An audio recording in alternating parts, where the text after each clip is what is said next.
DP1 go back আমার বন্দর আমার মা বিদেশিদের দেব না আমার বন্দর আমার মা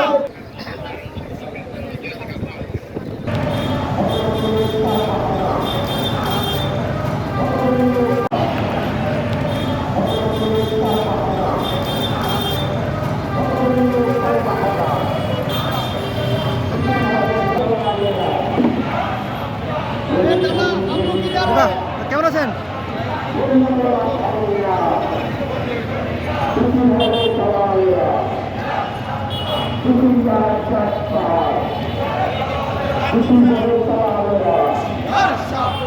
দায়িত্ব আপনাদের দায়িত্বের জায়গা থেকে আপনারা কাজ করুন, এটা আপনাদের কাছে আমাদের অনুরোধ।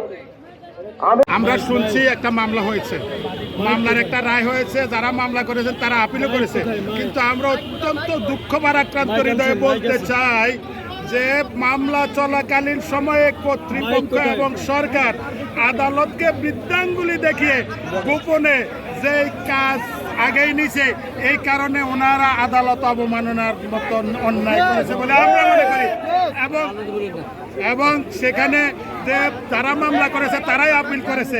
আমরা শুধু একটু জেনেছি, মামলার সাথে আমাদের কোনো সম্পর্ক নাই, আমরা আন্দোলনে আছি, আন্দোলনে থাকবো, এটাই আমাদের সিদ্ধান্ত।